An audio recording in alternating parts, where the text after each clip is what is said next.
Beautiful, beautiful. I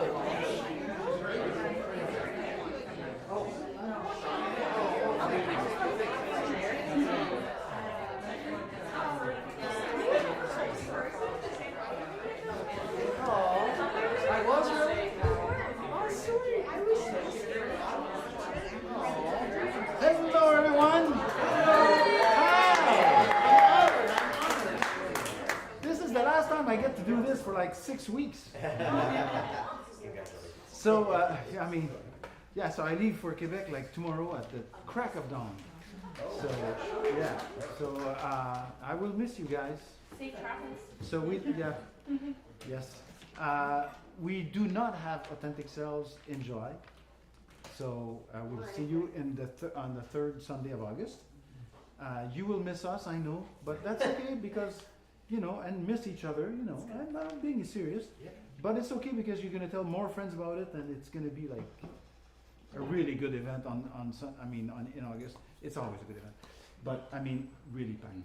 So, it's a special night tonight. A couple of things I have to tell you about. First of all, who's here for the first time? So we have a few first timers. Yeah, so this is my living room. I can say that because my wife's in Japan. She cannot hear me unless she can't be watching. It's like, it's way early for her. So, we built this place for you and your friends. So please tell your friends about the place and what can happen here. Last night, these ladies actually meant to come last night. So last night we had a Vegas show with, so full band and everything. And the day before that, I had 3 events. So contemporary music at noon, and a different group from Detroit at 2 p.m.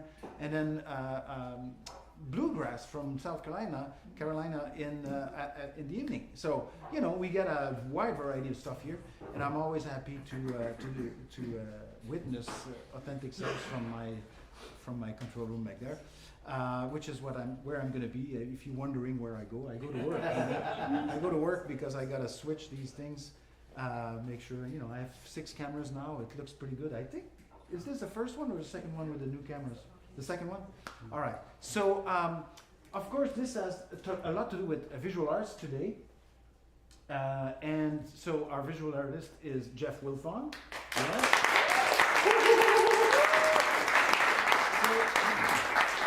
I know we talk a lot about mental health here, and I'm just here to tell you that he's crazy. Because none of his paintings are $1,000. They're all below $1,000.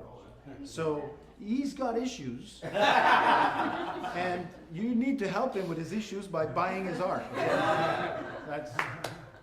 So I am not a comedian. So all right. So we don't know. You don't know. You're going to finish what you started last night or Friday night? I think so. Excellent. So seriously, there's a lot of we have Hamlet next week. Yeah. That's all that's happening. So you need to know that there's no artist circle next week, and there's no audiophile session the following week on Wednesday because I'll be gone. And Hamlet needs the space to rehearse and stuff So I hope you make it to one of there's 4 performances of Hamlet. Friday night, Saturday, matinee, Saturday night, and Sunday night. And so I hope you can make it to one of these because, it's not that often that we get to see Hamlet. And so that's going to be cool. And then in August, we're back with International Guitar Festival. And it's always been international, but this year it's especially international. So I have guitarists from Japan, Haiti, Australia, the UK, Clive Carroll, legend from the UK. Quebec, actually, tribute to Larry Coryell, and then and he played a lot with Larry Coryell. He was my guitarist at Cirque du Soleil for a while, and they got to play. Anyways, it's a long story, but they got to play together quite a bit. They toured a little bit after he left sick, and then what else do I have? I think German and American from actually Christy Launay. She's multiple world champion fingerpicker. So, try to catch some of those things. Scout is also playing. He's a big deal in this town because every time he comes, it's always packed. So Nick Scout is playing. And Chaz Underliner, there's another German. There you go. We got 2 Germans. Yeah, so I hope you catch some of those shows in August. So I'm gonna, instead of, usually I shut this off and everything, but we're gonna watch some art because obviously some of the poets, inspired their poems from the paintings, and so that's very exciting and unusual, and I can't wait to see what's gonna happen. So please let me welcome the one and only, the fantastic Lauren Ward!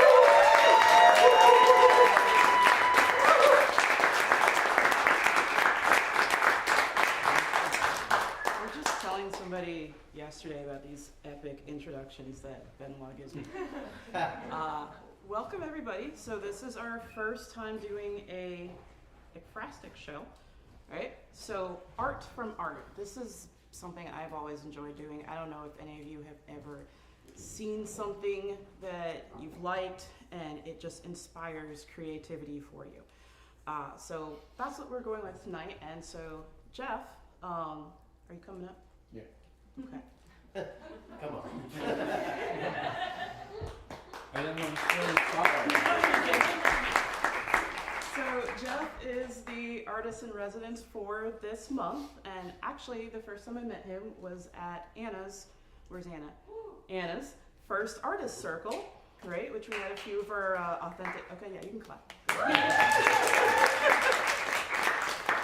Anna's first artist circle, I remember seeing one of his pieces and I was like, man, I want to write something for that. Like, that's amazing.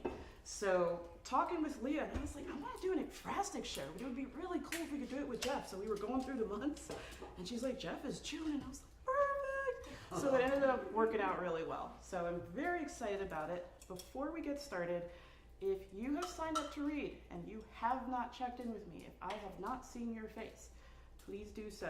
I am sitting in my usual spot right here, but make sure that I know that you're here, okay? So we're going to do the first two pieces. One's back here, and you can also see the real one right there. So one of the things actually that's been really fun for me is you guys have been emailing me to tell me what you're gonna read, is that all of these pieces are untitled by Jeff. So some of you have been titling them as you've sent it to me, and they've actually been like really different interpretations of it. So it's already interesting how the creativity is going. So we're gonna start with the Dark Lady. Go back. Benoit. Dark Lady. What are you doing over there? Go back. There we go. Okay. So we're going to start with that. It changed on its own, okay? We're going to start with Kay and then with Doug, because I know yours kind of shifts between the two. And then we're going to go Kay, Doug, Primo, and Kate. So as usual, if you can line up.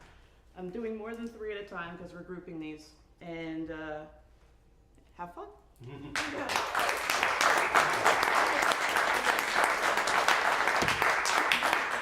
And tell everybody what your personal title was for the piece was, just for fun. Hey Lauren, I have a question. Could you see your notes there? Is there enough light? Because I'm trying to I'm trying to make sure we can see the screen and the projector. If there's too much light, we can't. Yeah, I got a new cornea, man. I'm good.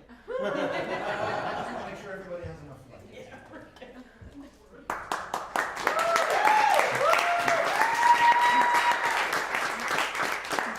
How y'all doing tonight? Good. So I titled this piece called Dark Entrapment. I've been dealing with a lot of depression. I had a miscarriage last month, so it's kind of related into that. I definitely can relate to this piece. It really called me in. So here we go. Darkness all around me. I'm trying to see the light, yet the chaos and change of depression won't let me. It won't let me speak. It won't even let me scream. All I can do is stare into the deep abyss of nothing. And honestly, I don't fucking care. I'm trying to remember the person I was before all this. Feels as one thing after another, like a domino effect tipping me more into the darkness known as depression. And yes, I do have moments that sometimes I feel okay, yet the fucking heaviness seems to stay, but who can I blame? I'm so tired of people telling me I'm sorry. I don't need your pity. I critique and break my own self down, trust me, I have plenty. I know people tell me maybe you need to smile more, and honestly, I say, what the fuck for?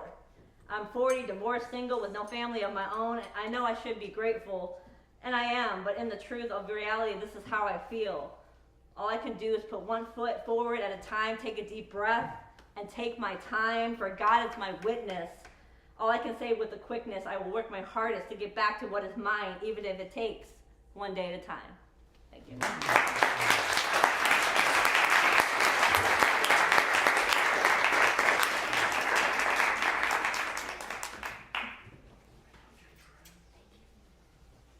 So Lauren was referring to this piece and the next one, The Burning Gift Shop.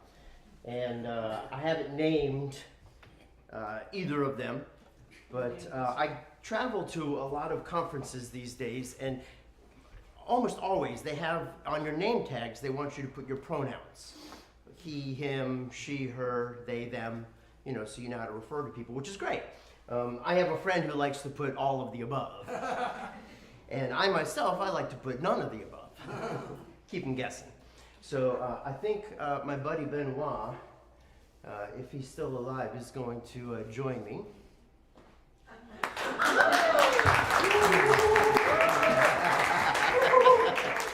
Don't pay no mind. He thinks he owns the place.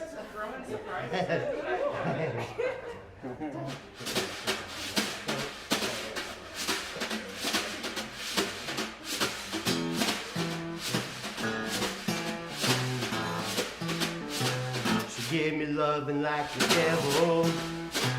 She gave me comfort like a knife.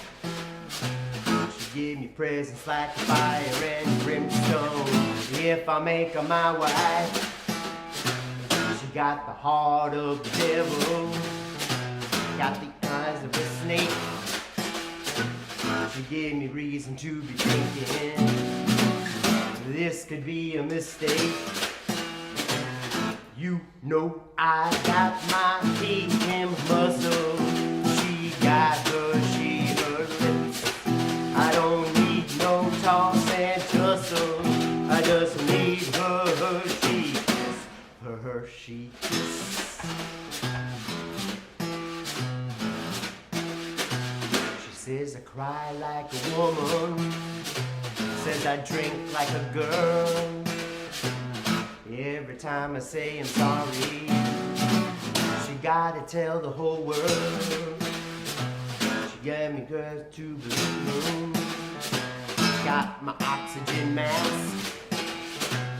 If you've ever been in love with the devil, you don't have to ask. You know I got my him muscle. She got her, she her lips. I don't need no toss, no tussle. I just need her, she kiss. Her, she kiss. All right.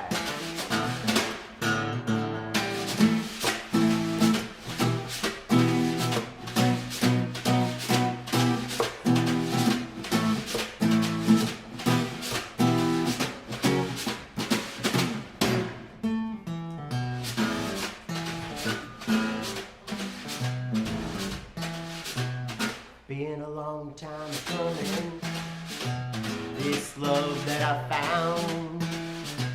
I didn't know that it would lead me 6 feet underground. She got the heart of the devil, got the eyes of a snake. She gave me reason to be thinking this could be a mistake. You know I got my heat in my muscle. She got her, she her lips. I don't need to toss and tussle. I just need her, she. You know I got my heat in muscle. She got her, she her lips. I don't need no toss, no tussle. I just need her, she. Her, she kiss.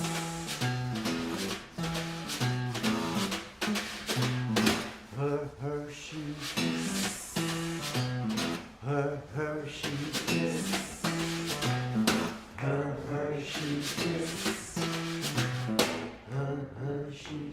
What's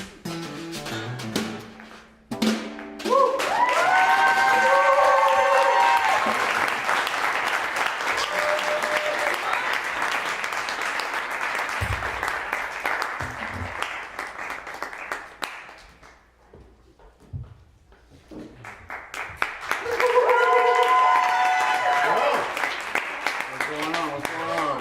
Now that's gonna be hard to top, on that one. But what's going on, Authentic Selves? My name is Primo Santana. I'm a poet from Orlando, Florida. A couple early shout outs, first of all, happy Pride Month. Happy Men's Mental Health Awareness Month. Happy Father's Day. And to us without kids, we made it another year. So this year, this ekphrastic poetry, for lack of a better word, exercise is really cool because this is something that kind of aligns with what I've been trying to do with my poetry lately. Is just try to find different things to talk about, and different things to write about, and this definitely gave me a. Switch back to the gift shop. Yeah, so it's the gift shop one that was up there, and it was really cool. And shout out to Jeff for inspiring it. So the name of my poem is called Exit Through the Gift Shop.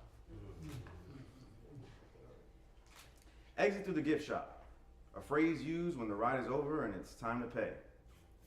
The realization that it's all about spending money at the end of the day. Now that all the fluff, pomp, and circumstance has come to a close, the facade and suspension of disbelief is no longer hidden and right in front of your nose. You realize the gravity of reality for most of the people, places, and things in your life at the end of the day is looking at what's in your pocket. From that ice pop shaped like a rocket you got as a kid that you thought would never melt, to the pain the kid version of you thought the adult version of you never would have felt. The gift shop is a reminder that childlike whimsy is nothing but a flimsy, thinly veiled illusion you partook in, and is funded by corporate soulless money that is creating this ironic bookend. After your shekels and hard-earned money has been took in, the gift shop's sole purpose is to see the next wide-eyed fool's pockets and scheme as to how they can also get them hooked in. Gift shops are predatory in nature when you ponder, but their preparation for the cruel world that awaits our adult selves and inevitably must face and wander. That dreams are always dreams until they're paid for. Ironically, the root of all evil is the driving force to funding your dreams while simultaneously killing them until your dreams simply change into getting paid more. Is this why we're all here? To exit the ride with our eyes full of hope, for realities to set in and vices to take hold, so much that we need to buy a souvenir just to cope? My inner child will be disgusted at the fact that I now focus on how the dreams are funded, how e pluribus unum is the motto my adult self feels is trusted, though not at first, but then adjusted, and that the eye at the top of the pyramid is what I'm currently in lust with. Truth is, the gift shop is one of the first places innocence goes to die, and where my inner child frantically looks for this smoke-filled establishment's emergency exit sign. Ironically, the permanently affixed "we're open" one is the only one I can seem to find. See, because money is what funds that carousel, attraction, ride, or roller coaster. And the gift shop is a simple reminder that all the fun is now over. The weight of adulthood slowly creeping up your once childlike shoulders. The teenage chip you had is now turned into grown-up, anxiety-filled weighted boulders. How you looked forward to snow, but now lament that the weather has even slightly gotten colder. The fire in your belly that can now barely produce the smallest of smolders. So enjoy the ride while it lasts. Buy that commemorative towel and those overpriced flip-flops. Because when you get off that ride of innocence, you must always exit through the gift shop.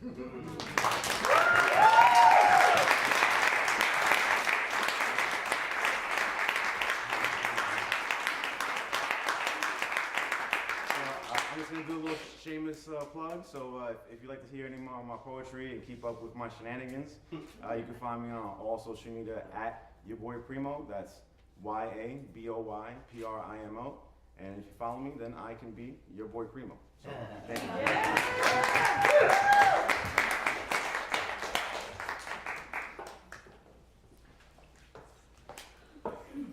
Fun fact real quick, I used to do this at a gift shop. Oh yeah. It was at I was at a venture, they sold local art. Okay. And as long as you went and like painted live there a few times a month, you got to leave your art there and they would sell it. Oh, that's awesome. That's crazy.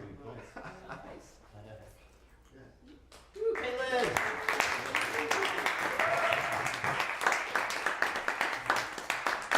Hello, everyone. So, first of all, I think I'm not the only person to say this, but this is one of my favorite prompts to do. It's making art out of other art, and it's not just, well, they usually say that imitation is flattery, but I think it's more inspiration is flattery. And let's give a hand to Jeff Wilfong.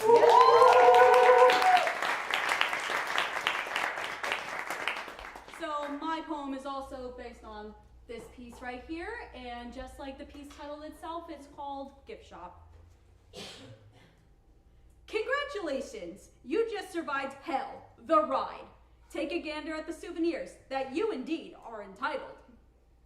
Fire in a snow globe? You can't find that anywhere else. Oh, and here are some inspirational keychains. To hell and back, always a classic. You'd get a kicker out of these shirts. All styles and experience levels, they come. How many holes you want in yours? Just count your sorrows, and that'll tell you. If you want snacks, you'd kind of be out of luck, unless you got a craving for Takis. How much you want to forget your experience today? My recommendation, the spicier, the better. We do have our diverse helpings of stuffies. Our devils come in all shapes and sizes. We even do custom orders, just for that one extra inch of individual drama. You'll find that our gifts here at Hell the Ride are pretty popular in customer demand. As long as we got tourists at Hell, we'll never run out of business.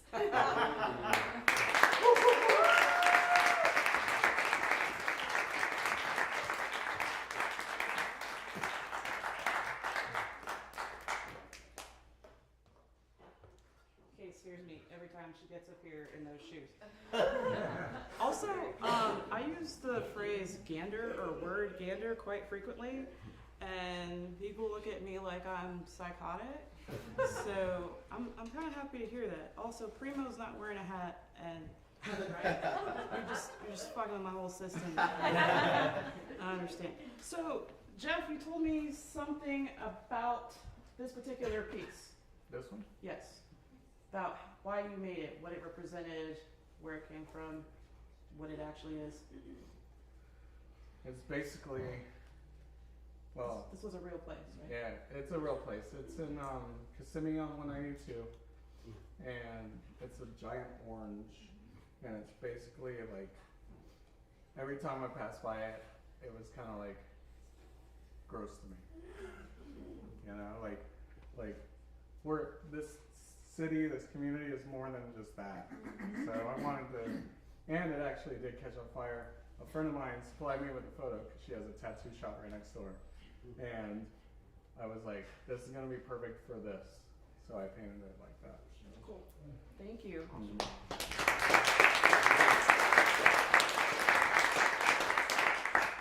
So I'm going to call 3 people for the next 2 pieces.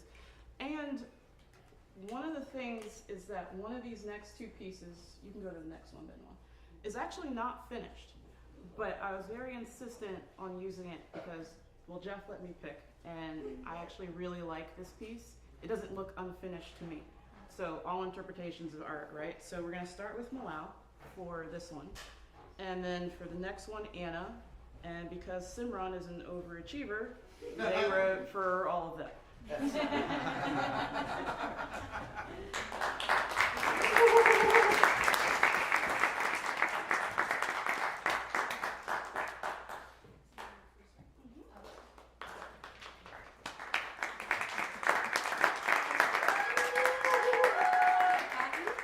my first time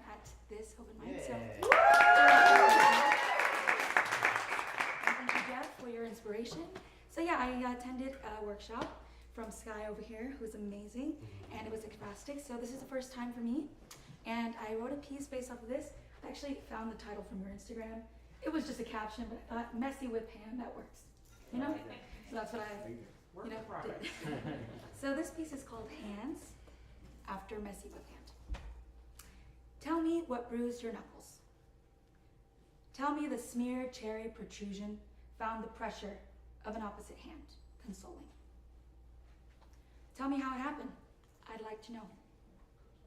If you smashed your digits in a cellar in search of light, or skipped lotion in the winter chafe. I'll tell you about mine. They're small. A newborn's cranium has rested between them. They've caressed the stiff face of death, at once familiar and then cold. They've been caught in netted metal jumping fences. Traced the stained glass refracted walls of Sagrada Familia. They've made circles on sobbing warm backs, tugged from bodies, souls bubbling in throats. Massaged fears seeking emergence in tear ducts. Dug nails down soft spines. These hands are mine, mine, mine. So, I am hoping yours found south after affliction, found solace in the forming of scabs, falling at their own pace, building callus for more. Thank you.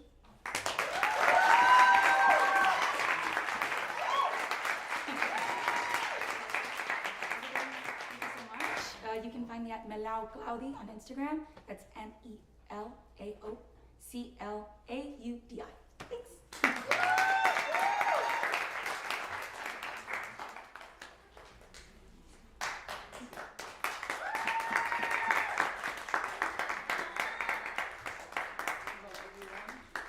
I'm actually reading from the next thing on the thing.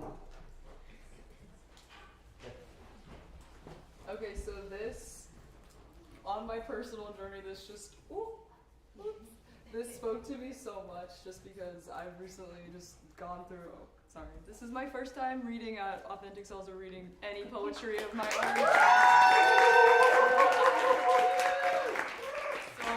So this just really spoke to me because I've been through heartbreak recently, and immediately following that I had this like retreat into the wilderness, and this was, when I saw Lauren pick this, I was just like, yep, this is like so accurate to what's going on inside of me, and just, yeah, okay.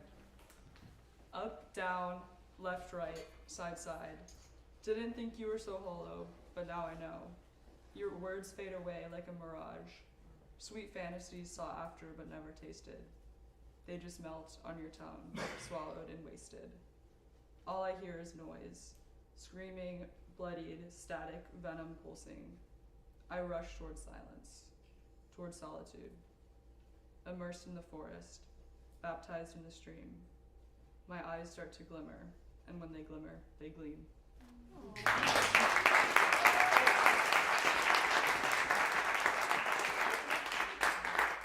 If you don't already follow Timuqua at Timuqua Arts on Instagram, on Facebook, everywhere you can. It's the best place ever.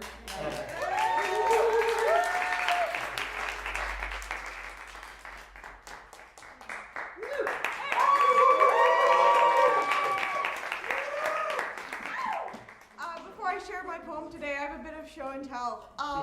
It is such a gift to come and share the stage with newcomers today. I remember being a newcomer myself here at Timuqua about 2 years ago. I had just moved to Florida. I was very scared about finding a place where I could be fully authentic with who I am and share that through my art, and I am so lucky to have found this place and to have found this community that feels like home. So I just want to start with that shout out to Timuqua. I recently published my poetry. I have a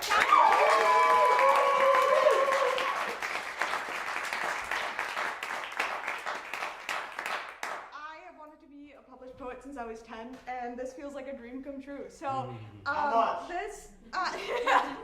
it's $10. 100% of the royalties goes toward Point of Pride, which is a nonprofit organization that provides financial assistance and direct support for folks seeking gender-affirming care.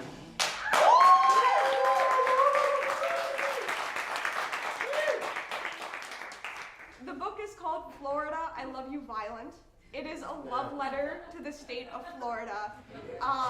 Again, like I said, I was very scared when I first came here. We hear all the stereotypes about Florida being a very deeply conservative state. There's a lot of loud minorities here, the Florida man stereotype. But it's communities just like this one here at Timucua, all of your beautiful faces that I get to see today and every month, that make me feel like I have some restored faith in the world, and that there's so much beauty in this type of connection and vulnerability and art. So thank you all so much. This is my book. I'll get started on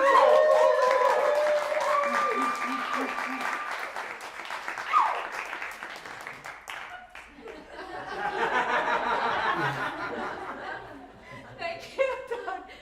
Lauren, what were you saying? Oh, Benoit, can you go back one? Thank you. Okay. Because Jeff is so talented, I was inspired by the imagery of all 4 of these paintings. So this poem is actually titled Work in Progress. I never expected the fire to burn through me so quickly.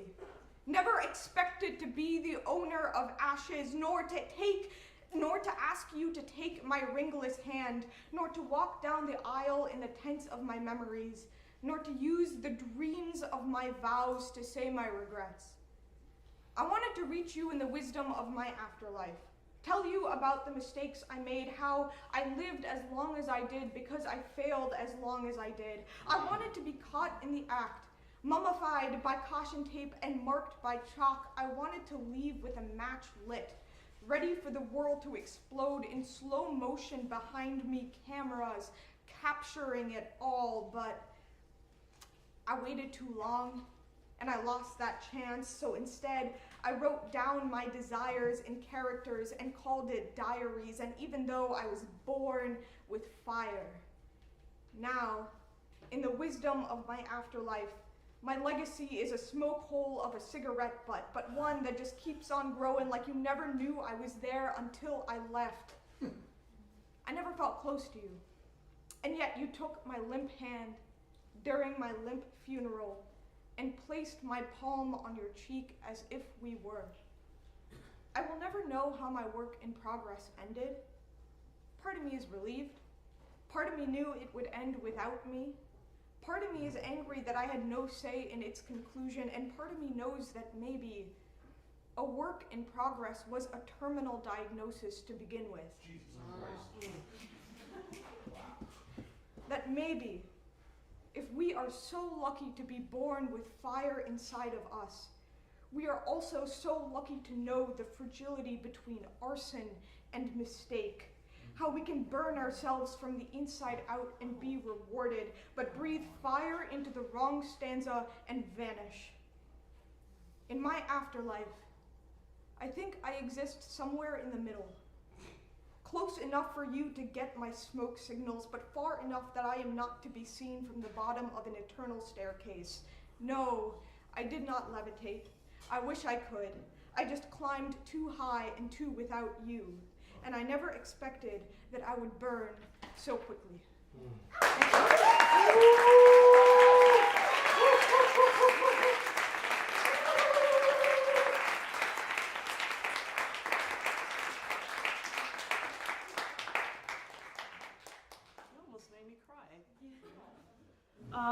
Congratulations again on the book. Yeah. Got Doug throwing money at you like, like a strip club. How much did you say you were? $10. $10. Okay. Only $10. Basically free. So one thing I did forget to say. Well, there's a couple things. So Doug actually, when he emailed me, said, "Soul in Motion, this looks like a devil in a blue dress." And I thought that was actually a very interesting title for that first piece. And as you may have heard, the hand is actually the one that's not finished. So hand whip was work in progress. And Jeff didn't want to use it. And I was like, no, I'm using it anyway. So I'm glad that it did inspire a couple of you. So yes, the hand. So the next couple pieces, A couple folks actually selected their own. So Jody and Avery. Jody's is a personal piece, and Avery's is a pretty famous piece. So we're going to do theirs.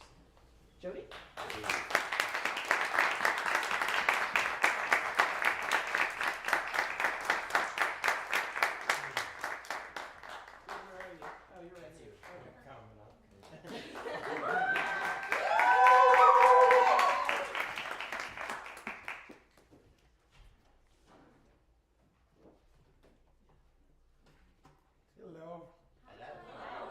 I want to show this. This is my piece right here, but I also want to show it at this angle right here. And you could see this is the finished piece right here. First thing I want to say, when I left the house, I think I grew 2 inches since I ordered this dress from. The other thing is I also wanted to mention, it's been 6 months that we lost Melissa Baker. And, I just want to recognize that. She was one of the first people that I met when I started coming here. So just a word out to her. A little background on this piece right here.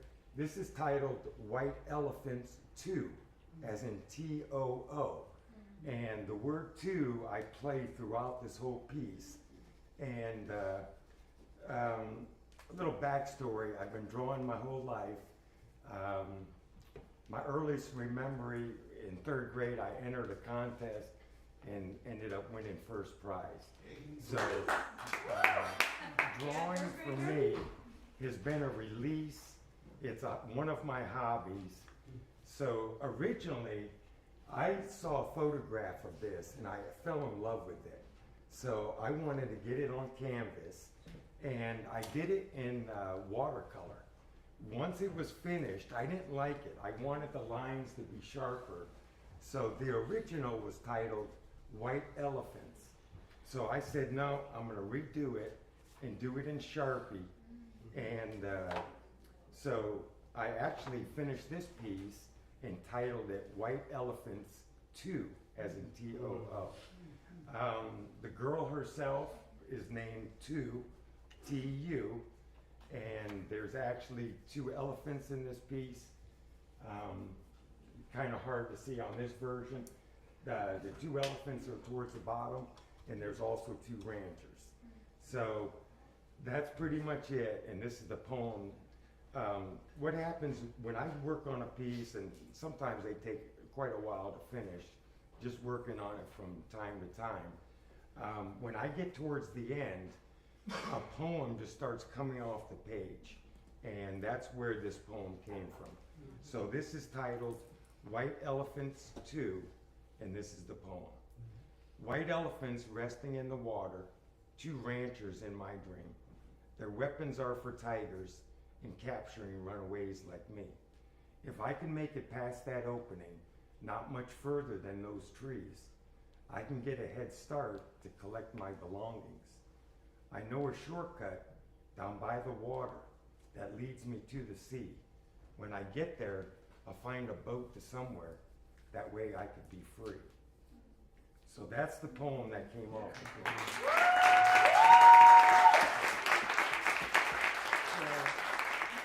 Normally when I finish a piece, I turn it over, normally draw some notebook paper. I put the poem down, but in this case, I added a little newspaper article that kind of completes this piece. And it reads, this is coming out of Surat, India. Narmadi River Valley authorities report another body found. For the 2nd time this month, tigers killed a villager along the eastern edge of the Narmadi River. In the latest death, local ranchers report it was the daughter of a migrant worker named Tu. So that would kind of complete this piece. But that's not the case. I actually shared this with Simran a while back, and it didn't take them long to come up with their own version. And I'll share that another time, but they actually did put their version on the blank pieces of paper that I put. And it is iconic. And that's it.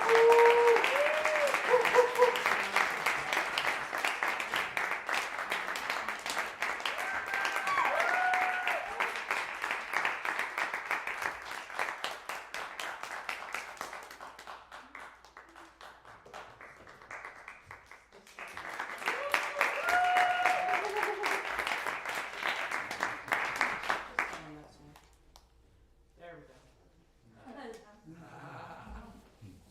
When did you think that?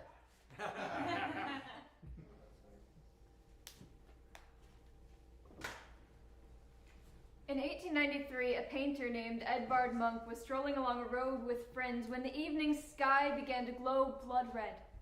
He froze in his tracks, overcome with anxiety and quaking with grief. The friends walked on, and he was left standing alone, transfixed by the sound of an endless scream. His painted depiction will be renowned as an icon of the human condition, a symptom of seeing too much. He purged his pain onto cardboard canvas in an attempt to free himself. Over a century later, I too am walking down the road with friends. When the clouds start caving in and the sky burns a churning red, my limbs grow stiff and I am transfixed by the scream as it replays endlessly. I too have seen too much. Purge my pain into poetry, an attempt to free myself, am left standing all alone, alienated by manifestations of a human condition, and the therapist tells me that I have post-traumatic stress disorder. Then I am exhibiting a normal response to an abnormal situation. But nothing feels normal about the way my heartbeat threatens to burst between my ribs, how my lungs collapse in and my vocal cords fail. An old man drinking from a paper bag finds me panicking outside a bar and calls me baby. He wants to know what my name is. He tries to touch me and I can't say anything. A woman watches me lose myself within a crowd, pulls me to a chair and tells me that I will sit down, holds my face within her hands and kisses my head. I don't want to be kissed, but I don't have the strength to object, and I know why Munch thought his art could only have been painted by a madman. I understand why people like us, who have seen too much, lock themselves up and never come out. We will try in vain to excise our pain with paints and pins, only to be mistaken for public consumption. People will chew us up and spit us out without digesting. Stare at survivor turned spectacle without observing the greater picture. Hear artist turned exhibition without listening to their narrative, when all we ever needed was the freedom to be human.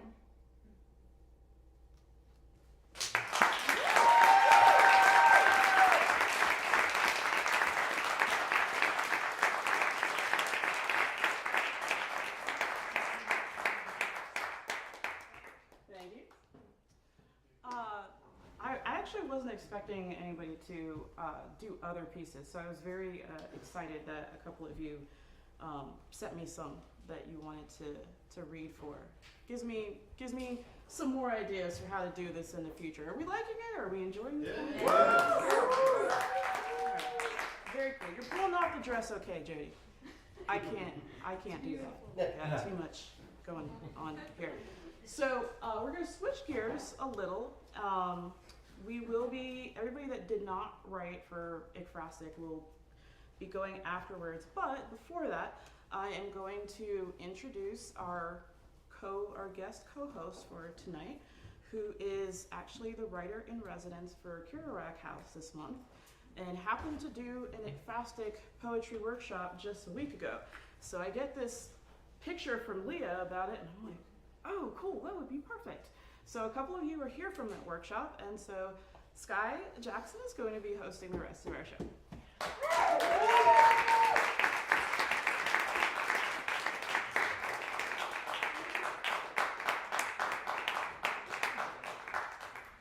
Hi everyone. Hi. My name is Sky Jackson. I'm from New Orleans, Louisiana, and I'm currently the writer in residence at the Jack Kerouac House.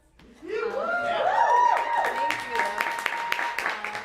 So during my time here, I've had the immense honor and pleasure of meeting a lot of local writers and poets who have shared their beautiful work with me, Malal being one of them.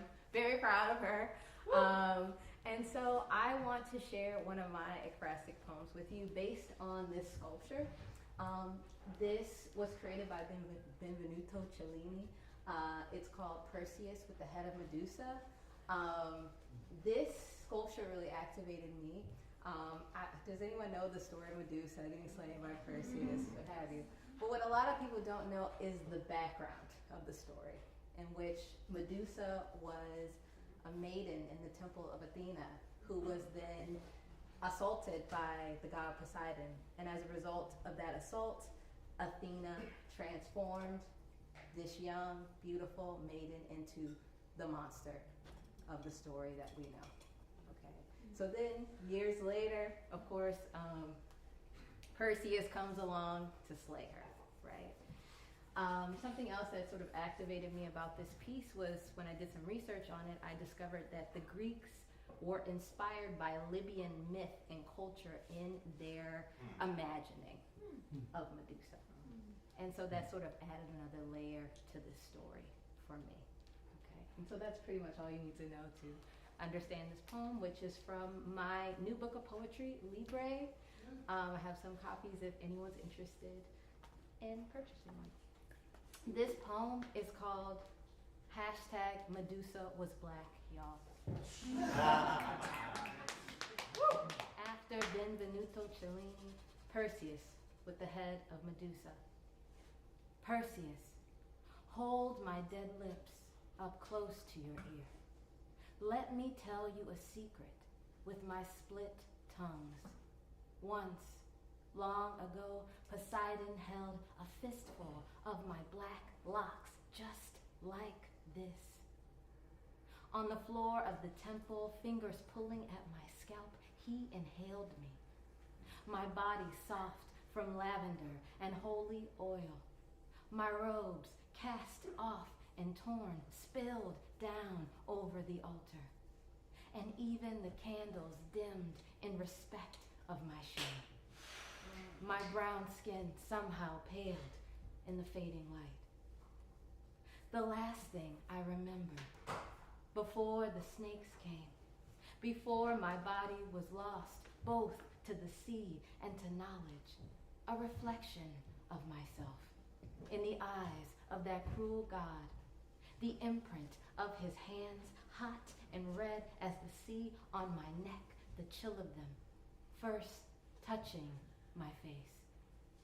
The press and dead fish stink of that salty mouth, lips rough and cold as the jagged rocks of the deep against my collarbone. Picture a girl built pretty and open like a temple only to be destroyed. Be kind. You are looking at ruins further ruined. What I mean to say is that the swift kiss of your sword on my neck is not unfamiliar, Perseus. I have tasted the sharp, quick pain of a man before.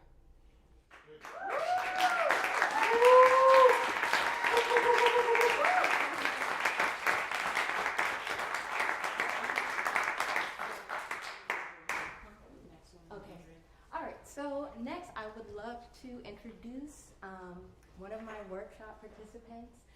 So all of these pieces that you see are from the Lost exhibit at the Maitland Museum.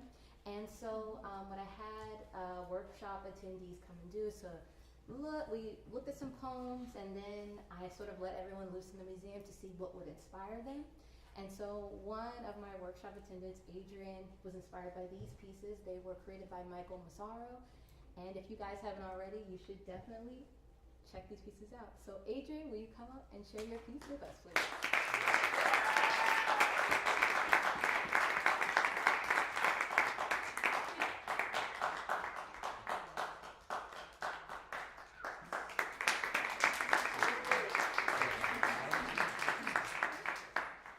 So,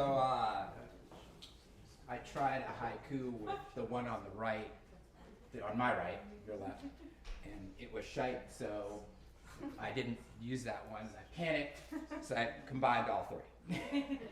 And this is what I got out of it. It's called Worth Losing. A voice from the aether instructs you to place the bag on the peg on the wall over one's head. You comply. You always heed voices that come from nowhere and everywhere, as if they are within your mind, like thought or memory not formed, yet echoing. Vultures perch on a monolith from which no light escapes. The clawed and ragged-beaked birds will spin you round and round, as if you were on a playground in your youth, bathing you in the rotting perfume of their carrion breath.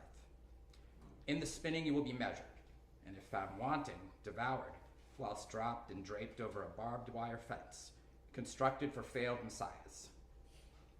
But if found perfected, you will be led to a ladder, and ascend hand over hand, in the darkness of your hooded trial, as the stinking beaks whisper, "Save yourself." All liberation journeys from the night into the light. Thanks.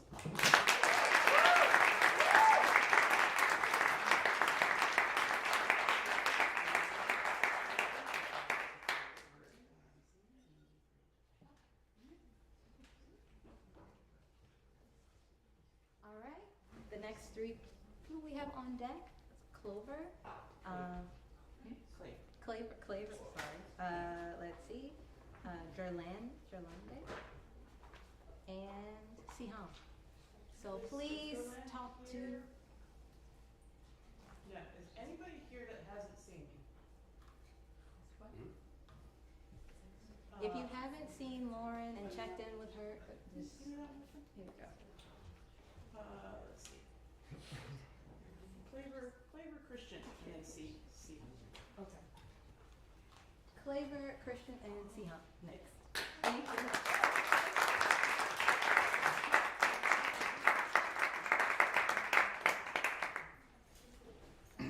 Left, right. Had Mom married Neil, I wouldn't be here. They spent no money, enjoying an ice cream on dates. Dad's rocket dreams meant Mom's dance provenance Pittsburgh grounded. Her life would have been different without a divorce. Neil wasn't attorney, but neither was he ufologist. Books on Egypt, movies on Tesla and Michelangelo mightn't have graced every seat corner, table leg, blade of plush carpeting cavorted by puppy. Shelves, volumes, fantasies, plunder of a choice, wonder of a new voice from the womb, catacomb of happier alternatives tinkered out of existence. Multiverse forks beckon where blinkered not, bivouacs of plethora.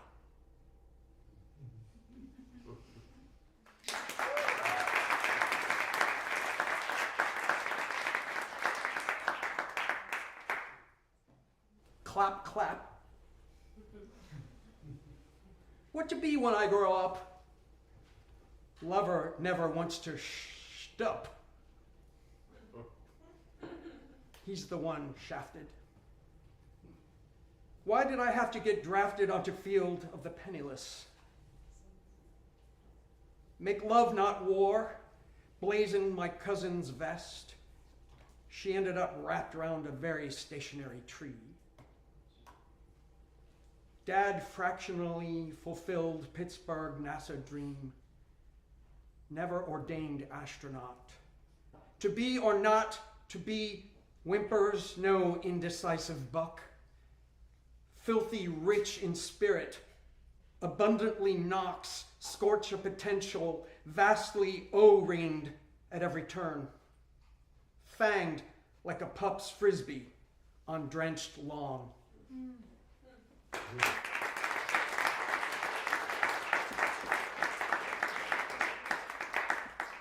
This one came from a dream I had 2 nights ago. No ornery angel, I motor to the curb, where it's obviously Justin Bieber. Downing his shades, no disturbed look in his incredibly friendly eyes. Sounding like a homie from ages ago, he invites me to a sidereal brunch in the ballroom. Not expected to put on a show exactly, but it'd be radical for me to vitiate bit of gloom by showing up. Sure, brother. It would be a great pleasure for me to provide friendship to you. No remark on clutter of my car, splaying measure of my homelessness. Hop, skip, jump round another bend, had me scrounging stinkless t-shirt to wear to his brunch.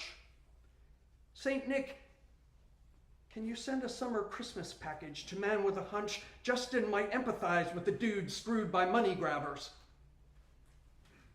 Where is a clean chemise? Might Christian Canadian inveigh against his own backstabbers with $3,500 so I can buy lawyer to recover my $35,000, somehow ending up engraved on wallet of the fraudster? Did Cosmos land me a helper preposterous? If only one of these crates contained a worthy shirt for the Bieber caucus. He smiles, never berates, flagrantly homeless, no curt fuck you from the brat. Come to my annoying brunch. Bro, you can inform me about your life.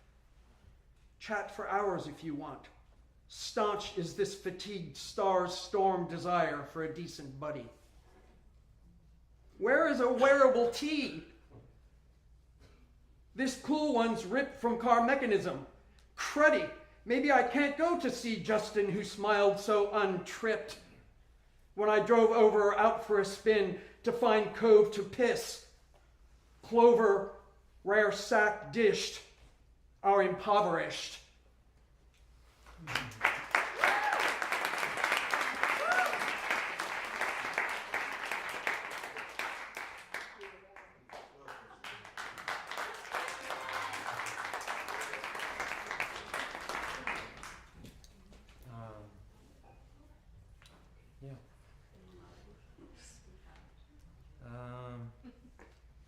So, I'm going to say this is the second hardest part to read.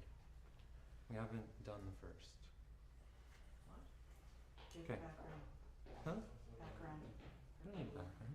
Just the continuing story of the story that I always tell. Just go. Hi, I'm so happy to see you. Me too. I dreamed about this last night. One of the onlookers suggested that we get a room, then another chirped in to remind him that they weren't allowed their own rooms in rehab, and a small burst of laughter erupted from the other gathered patients. Ellie took a moment to introduce me to some of them, most distinctly a man who introduced himself as Lurch, an ex-meth cook.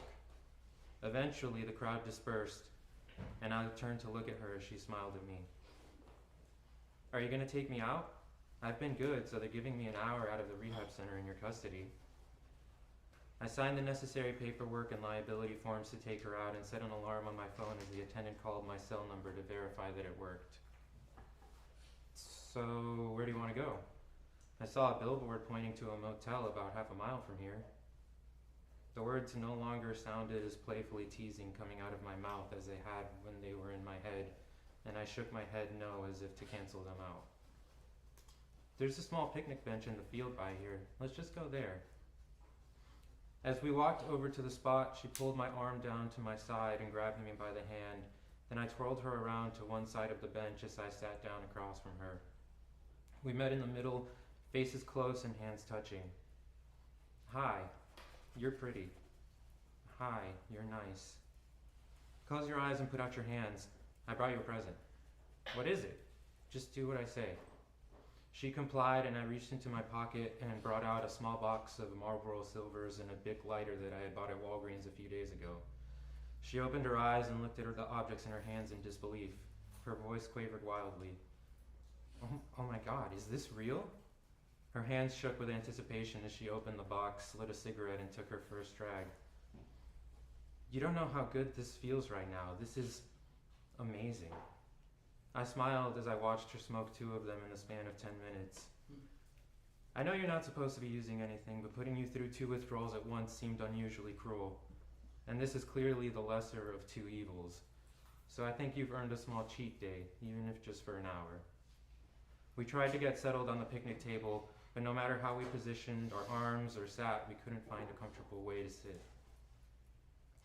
All right, enough cigs. I don't want them to smell the smoke on me later. Do you want to sit on the grass? This table is too uncomfortable. We stood up from the table and picked out a clean spot of grass on the ground to sit next to each other as we leaned back to look up at the trees and the sky. Within a few seconds, her hand began to search for mine. Her eyes looked into mine, and she leaned her face forward and kissed me on the lips. I closed my eyes and savored the salty taste of her lips on mine and waited until she pulled away. So, about best friends with cuddling benefits. She laughed and looked away sheepishly before she collapsed one of my arms out from behind my back and put her head on my chest. I've missed you. Me too. We lay there underneath the clouds and talked for a while before she lifted her face up to mine, pinned me between her legs, and kissed me hard and long into the ground. When she stopped to breathe, I grabbed her back and rolled her under me as I kissed her back just as hard and grinded my crotch down into hers. Stop, you're making me wet. I rolled over off the top of her and lay at her side again. Sorry, it's been so long since we were together like this, with you sober. I wish we could have sex. Just give me a few minutes to breathe and cool off. She got on top of me and kissed me again, and I could feel my erection pushing up into the space between her legs. I felt her start to slowly grind up and down its length before she stood up suddenly and walked slightly away, her hand down the front of her pants. I'm so horny. You want to do this? Let's just make it quick. My heart jumped up into my throat and my mouth grew dry. Wait, what? Come on already, I'm wet. Just do it. She went over to a spot behind a small bush and pulled her jeans and thong down around her legs and crouched in front of me with her vagina bulging out at me from between her thighs as she stood on her hands and knees. I looked around and saw that there was a man washing his car at a house about a football field away on the other side of the bushes. There are people. Then hurry up. I unbuckled my belt and pulled my own pants and underwear down and got on my knees behind her as I pulled a condom out of my wallet. My hands were shaking uncontrollably as I attempted to rip open the container. What are you doing? Don't worry about that right now. I'm still on the pill. She slapped it down out of my hands onto the ground and pushed her bottom back into my groin. I grabbed her by the hips to balance myself and thrust inside of her as an intense desire to throw up filled my throat. I lasted no more than 30 seconds before I ejaculated, and almost instantly she jumped forward onto her feet and pulled her pants up with one swift motion. I fell backward onto the ground and slid my own pants back up while attempting to fasten my belt buckle. There, see? Quick and easy. She continued walking back to where we had originally been kissing and lay down on the floor. Still dizzy and nauseous, I stood up and walked over to sit next to her. Ellie. I saw she was crying, and within a few seconds, so was I. I lay on my back next to her, and she put her arm across my chest and her head in the space between my head and shoulder. Ellie, I'm sorry, this isn't what I wanted. I feel disgusted with myself. She whispered into my ear, I've never felt like this before. I think my heart is broken. What does it feel like? Well, it feels like I want to cry, even though I'm already crying. And it feels like I'm gonna feel this way forever, like it's never going to heal. Is this what you mean when you say your heart is leaking? I put my mouth to her forehead and kissed her once as I nodded my head solemnly against hers before answering. Yes, and I feel it too. Thank you.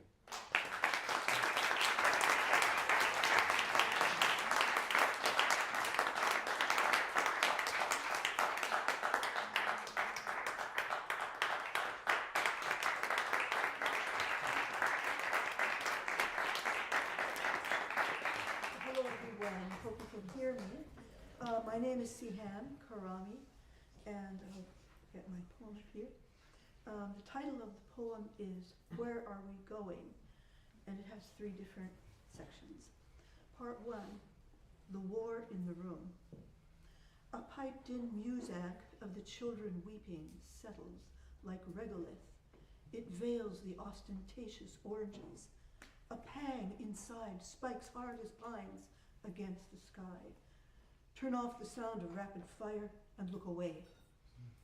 Like regolith, it veils the ostentatious oranges, while choirs swan through glassy moods of holiday. Turn off the sound of rapid fire and look away. Somewhere, men drag bodies out of sniper range, while choirs swan through glassy moods of holiday. Huddled at the hearth, we eat bread with cardamom, as somewhere men drag bodies out of sniper range, throwing us off kilter. Will peace ever come? Huddled at the hearth, we eat bread with cardamom. The pang inside spikes hard as pines against the sky, throwing us off kilter. Will peace ever come? A piped-in muzak of the children weeping settles. Part 2, a hard one, genocide.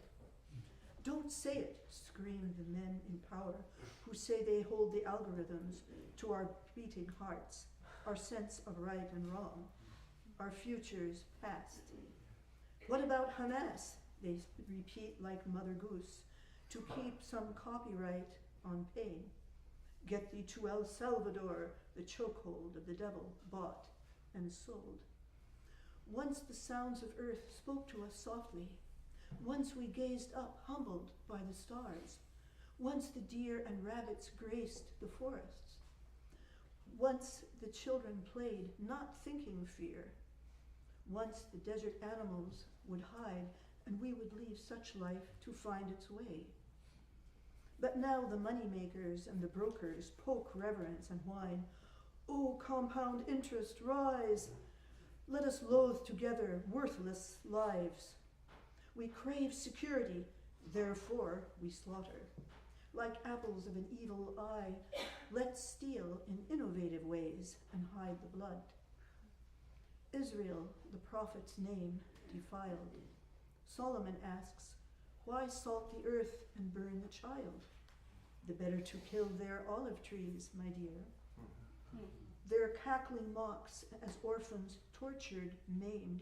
Here soldiers laugh, but God knows every scrap of bone, all maimed. And what you've sown of hell, so you shall reap. The land you kill is not your land to keep. Part 3, from threads of dust.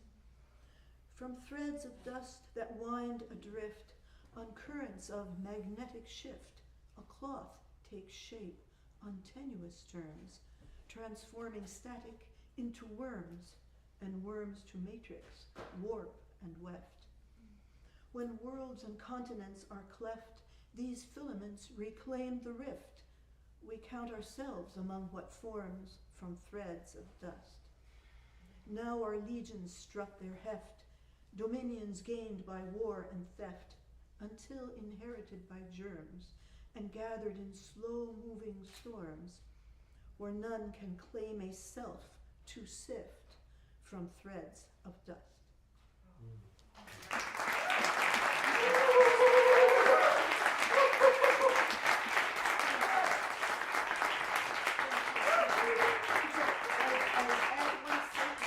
Not relating to my poem, but this is a beautiful place. It's like a coffee house with much better acoustics.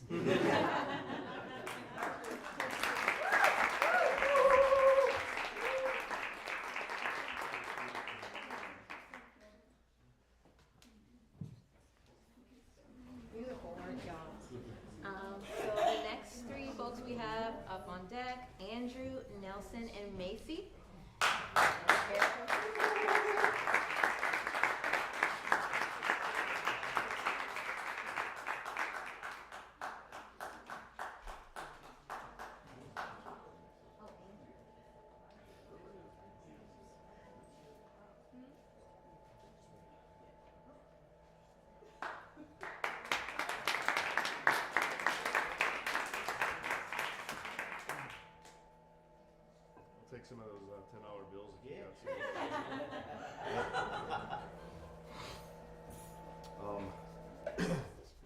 called sad.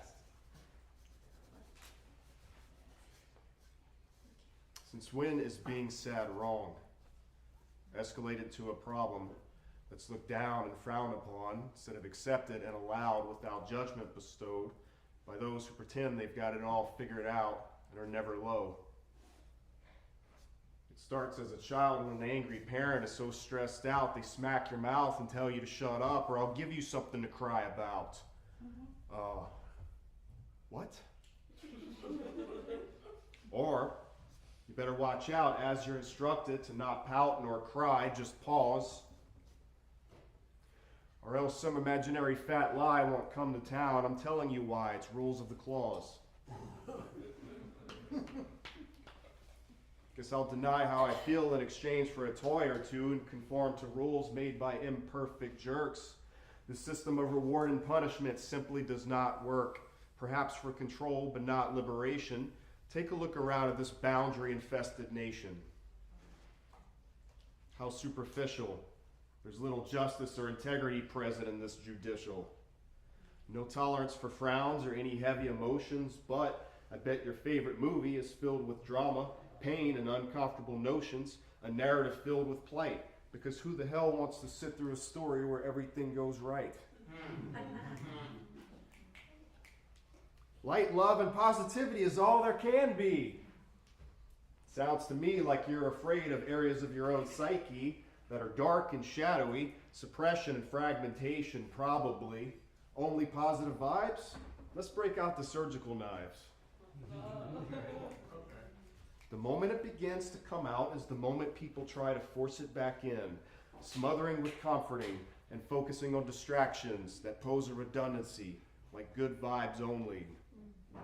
Yes, those are all fine and well, and I don't mean to ramble on, write them off, or sentence them to death, but there's another half of this puzzle that won't be completed until all of the pieces are consciously acknowledged and integrated once fearful avoidance ceases.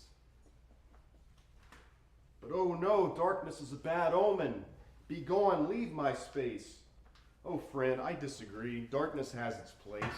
The depths of the ocean, beautiful night sky, mysteries of space, the loneliness of a child who's quickly labeled a monster in a basket case. But make no mistake, I'm not advocating for unthinkable troubles. My aim is more about learning to love the unlovable. I know it's a concept that can be difficult to grasp, but it's one that's necessary first if we expect to last. Love is patient. Love is kind. Love will hold space for you while you lose your goddamn mind. Unwilling to experience pain or discomfort, never reaching a higher level you never knew existed because you settled for this one, safe and familiar. Which is more twisted? Sitting in a shell comfortably, sure, you'll function just fine, but unless you really push and break through, how can you expect to really fly? Must be careful not to judge those not yet equipped with the strength, because some haven't learned to walk by crawling through a trench. You may label me a child or say that I'm stuck, but it's futile. Remember, man, babies don't give a fuck. They let it all out. Joy, laughter, tears, rage, releasing willingly, along with everything else, quite literally. If I had a child, I'd tell him it's okay to cry, it's okay to laugh, it's okay to express yourself. Hell, it's even okay to lose. You're good enough. Sometimes we get confused. Don't take shit from any bully, but know that they are sad inside too, because they're not in tune with themselves fully. We know not what they go through. All is well. You're safe, even when going through hell. Embrace the entire spectrum, then you'll be an unstoppable fuse, a bomb that explodes with light in a world of dark. What a beautiful and magnificent character arc. Truly a work of art. Like looking into a mirror, the child was father to the man. It looks like I'm your parent now, and I know that makes you sad, but please understand, I'm working on loving all of you in your entirety the best that I can.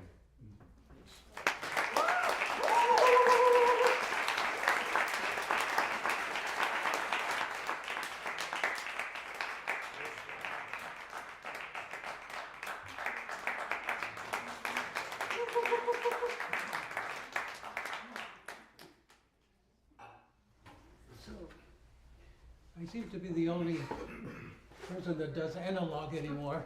So that's cool. I'm going to read you a couple of poems, and don't clap up to the first one if you would, please. The first one is called "The Lions of Fire Shall Have Their Hunting." I dedicate these 2 poems to all the peacemakers and all the people that participated in the No King's Day yesterday.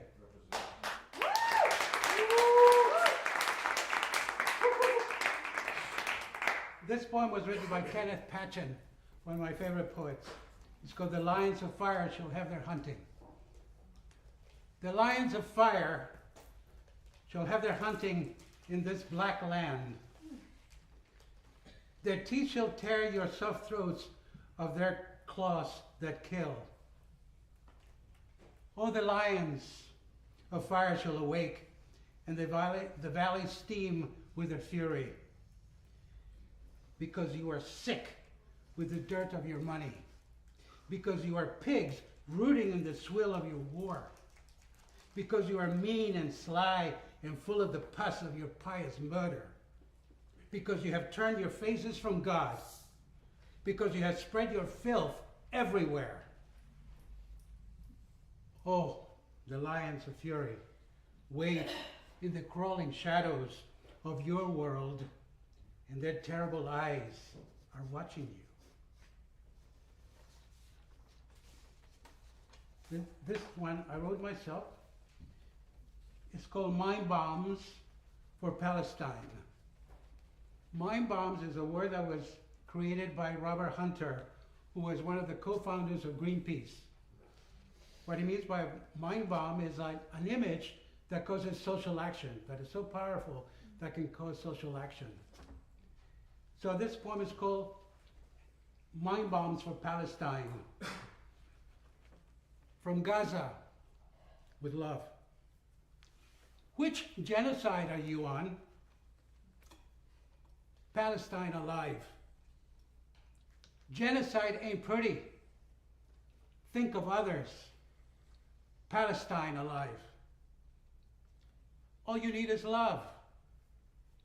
Genocide denied is breaking us, United States, apart. Palestine alive is an act of faith. Living in the present, there is no past. It will not be taken away. It lives in each of us. As we continue to collect attention to the extermination and genocide, by our actions, prayers, and campaigns, we no longer just free Palestine, we bring sanity to humankind. Palestine alive. It lives in all of us, carried in our hearts. There's more in heaven than its broken parts. Gaza is a stargate. Palestine is the gateway to a new world being born.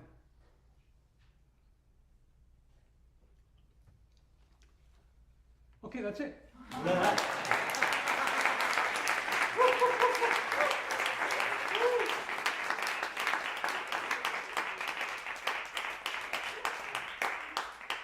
So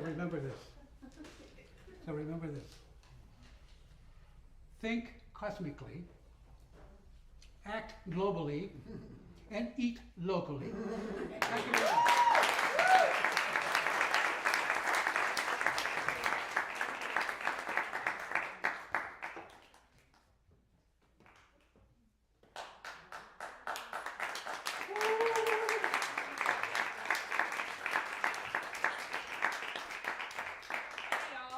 I'm Macy. This is my first time here. I just wanted to say first, you guys are amazing. I know you know that, but really this whole space and the energy is incredible. Secondly, I've never done anything like this, so bear with me. Sorry. Congratulations. You broke the girl who already walked through fire, because I really thought you were a place I could lay down the armor. You abused the fact that your love was all I desired and wore me down and out until I was too tired to see you walk into my life and just open fire. Your life must be so barren, so sad, so uninspired, walking around with a heart covered in barbed wire. You made a real game of playing with my mind. Only after crossing every boundary would you be kind.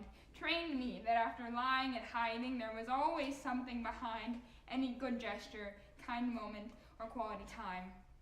When did I become so blind? Hindsight's 20/20, but how did I miss the signs? But only I alone will know how much I felt confined, dissociated like watching my own life from the sidelines. But I'm strong. I kept my head above the water you poured, but you waited until I drowned and walked out the door to try to tell me that it could be like it was before. But you've proven yourself wrong more times than I could count for me to ever believe that you will ever amount to being the person I need, if you take into account that your love was only present until compliance ran out.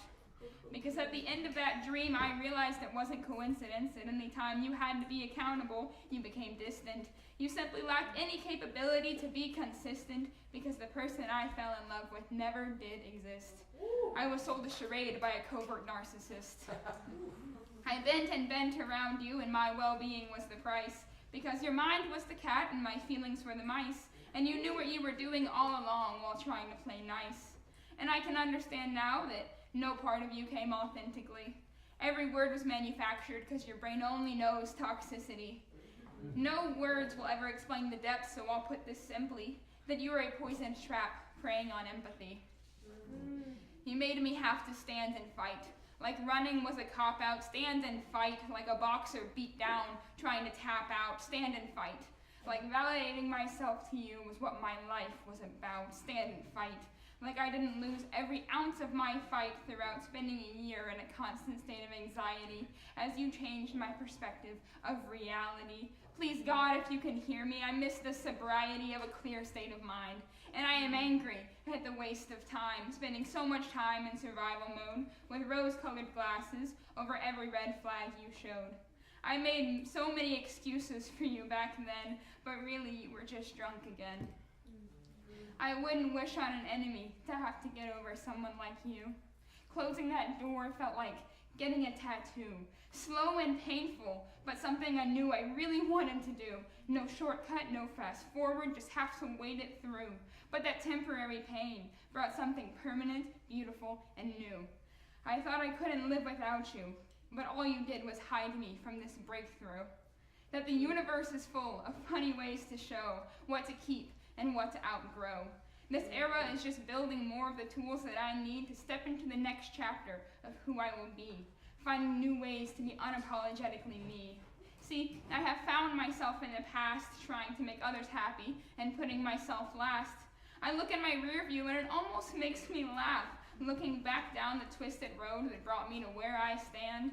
I have rediscovered my roots and they are feeding this growth that I'm stepping into.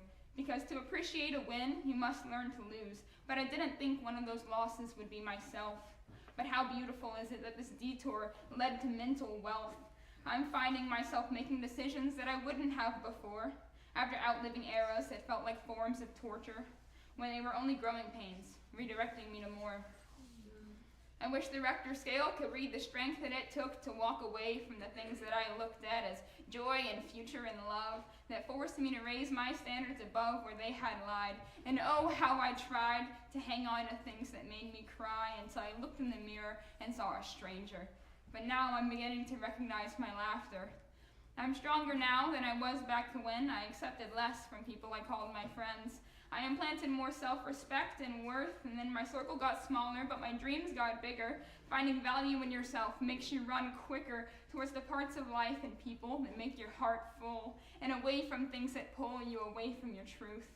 And it's hard to walk through day-to-day life, holding inside this explosion. Spreading this news isn't like I'm engaged or I got the promotion, but I couldn't be more excited that it's finally me I've chosen. There's a huge difference in who I was and who I'm becoming. The clouds are clearing, no longer drowned by the thundering of it's okays, I'm fines, or I'll figure it out. I've pushed past my phase of self-doubt.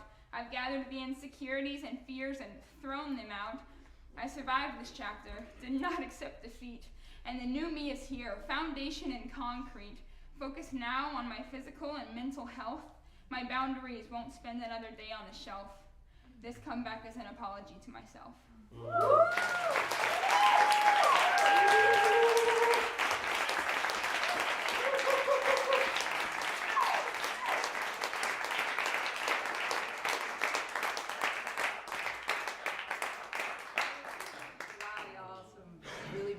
And powerful work that we all needed to hear tonight, okay? Our last two folks on deck are Logan, who I'm proud to say was in my workshop this past week, and Ian. So.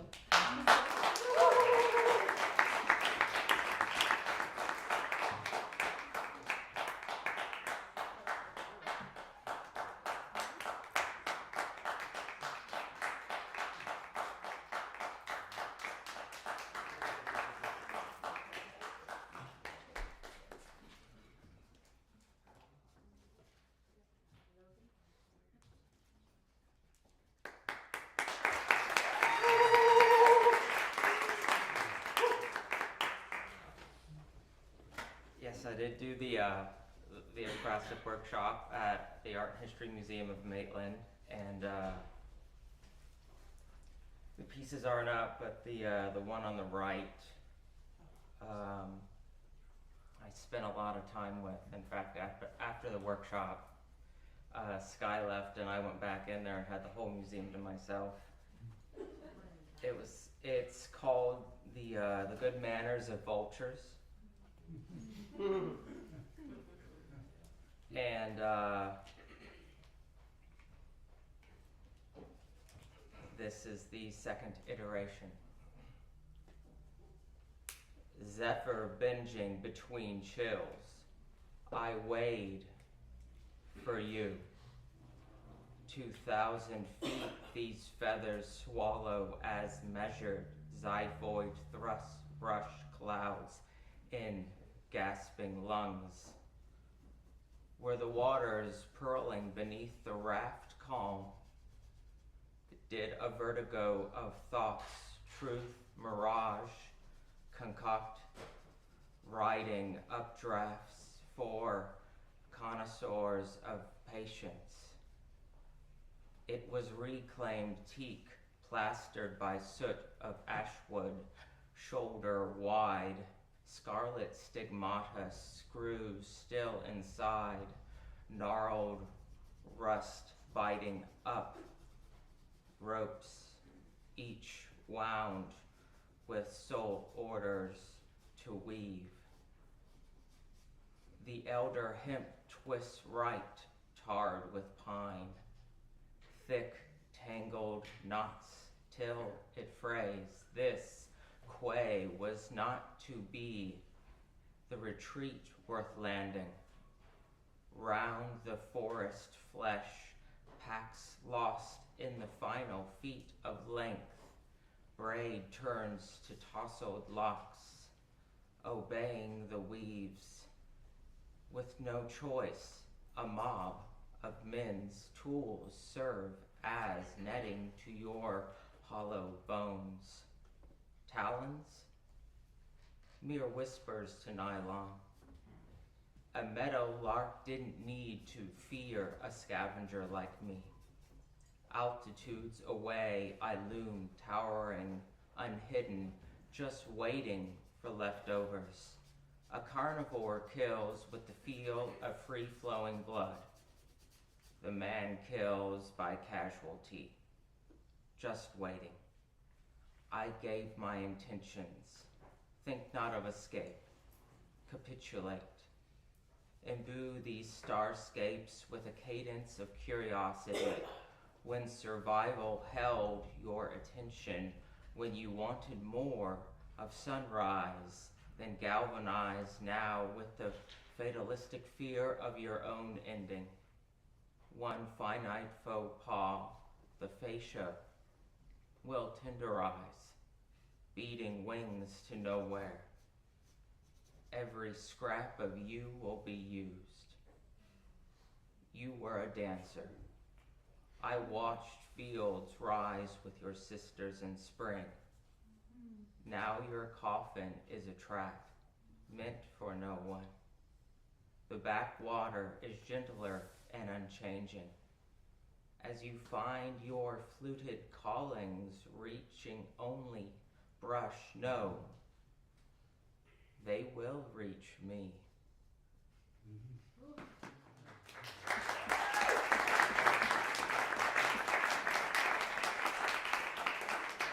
I'll just say that was a form poem. That was a reverse abecedarian. That's where every line has the next letter of the alphabet, but I started with C.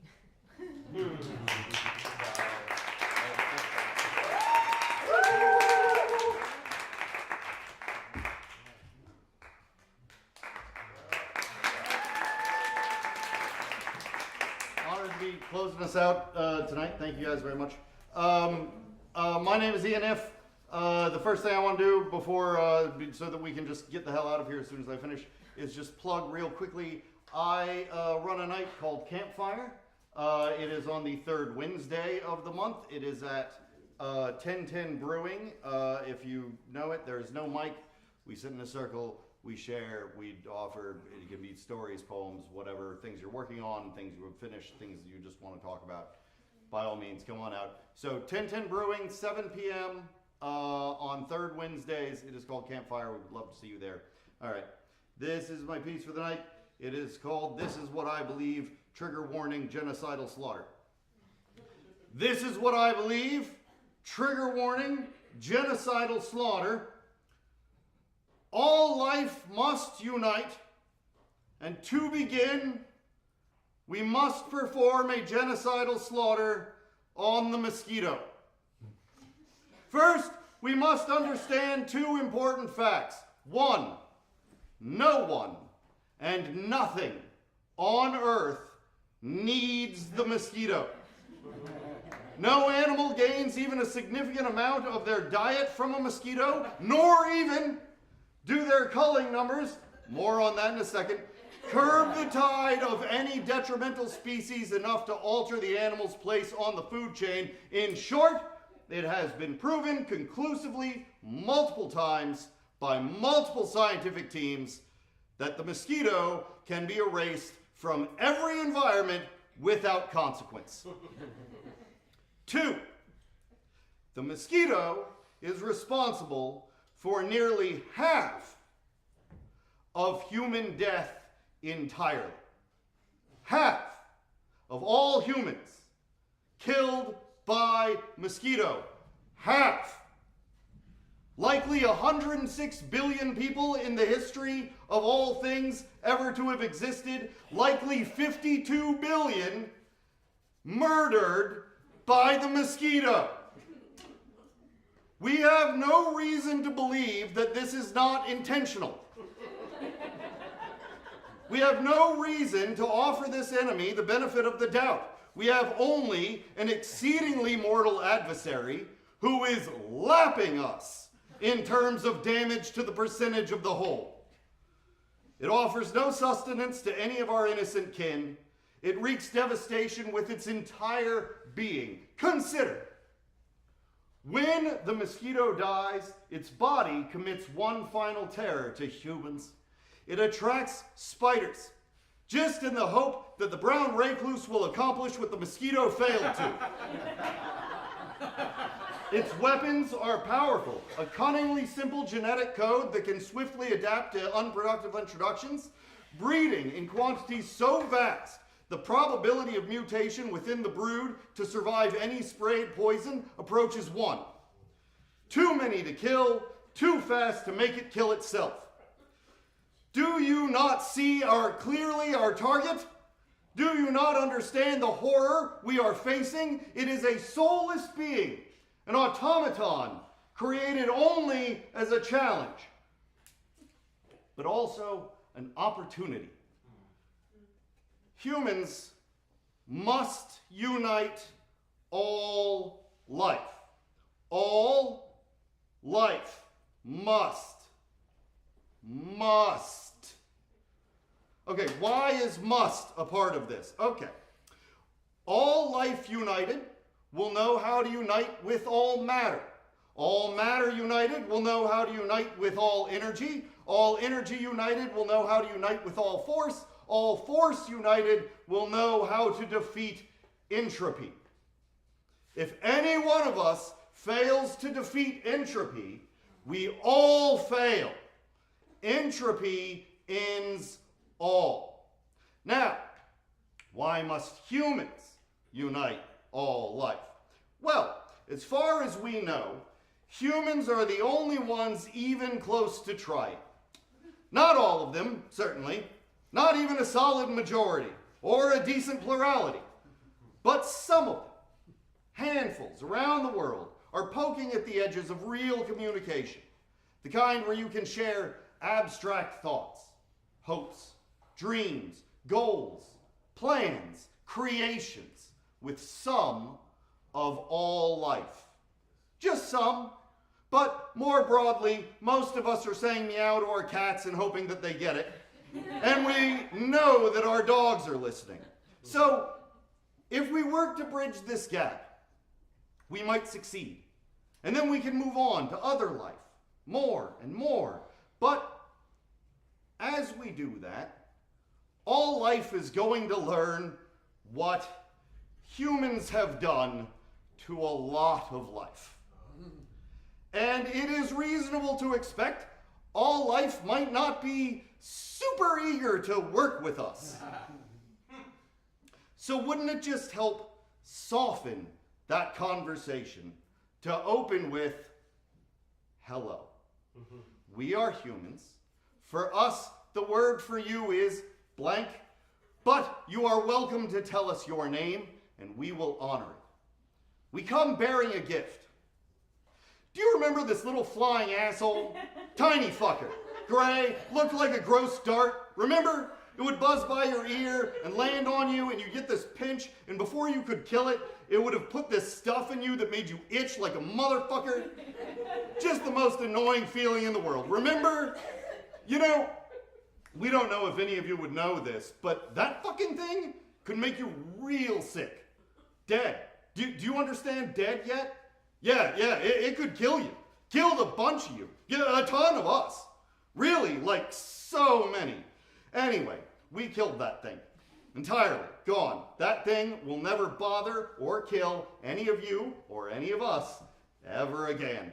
Not a single one. You are welcome. Happy to do it. Now, we have to tell you about some other stuff we did.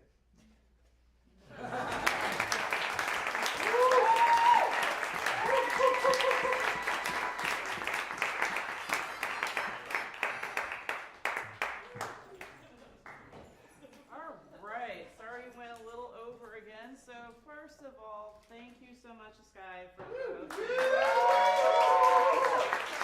And Elise, you has a couple announcements about Kerouac House? Yes, I have a few announcements. So if you're interested, I will be holding my last Kerouac House this Friday. It's a virtual workshop, so you can chime in from the comfort of your home. You know, it's at 7:30 p.m. And if you're interested in that, please reach out to me, and I'll tell you how to get tickets and all that. Second announcement is that I'll have my final reading for the Jack Kerouac House this Saturday at the house at 7 p.m. If anyone wants to come, I would love to see y'all. Wish me off when I, go back to New Orleans on Sunday, and I would love to hang out with y'all more. So yeah, those are my announcements.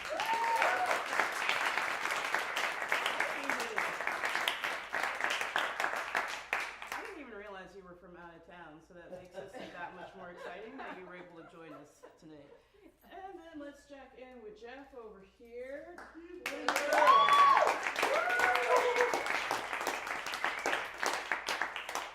What do we got here? This is Tom Waits. Okay, is this one that you're going to be selling when it's done? Yes. Okay. What should people look forward to? Forward to? Yeah, as far as how much? Ooh, that's a good question. Okay. That's a really good question. We'll let you think about it. yeah, you can check out my Instagram. But thank you, Jeff. Yeah, I love that we were able to do this collaboration between just the poetry and then our visual artists for the month. Like, that's been a great synergy that I'm very happy worked. I hope that you enjoyed. I did. What Very people much were encouraged to write, inspired to write by your art. This Jeff, is also plug your Instagram. What is it? It's _Wilfong Art. And this is actually very similar to another program that Timucua does, AIR, Artists in Residence, where they combine poetry, music, etc. So if there ever, whenever that event comes back out, I do encourage you to visit it. So my last few announcements, per usual, we'll take our group photo up here. If you want to read, please remember to go onto the Timucua website and sign up online. If you have any issues with it, make sure you contact me. Email me at authenticselves@timucua.com. You guys know I can't remember anything when I'm reading. And any photos or videos that you took tonight, please tag Timucua. You can tag myself. I really appreciate this crowd on Father's Day and all the first timers and all the topics that we covered tonight. So as usual, drop your cup off at the front, take out any of your trash, and let's quickly get our group photo so we can all skedaddle. And thank you so much. See you in August. And our feature in August will be this guy, Doug, right here.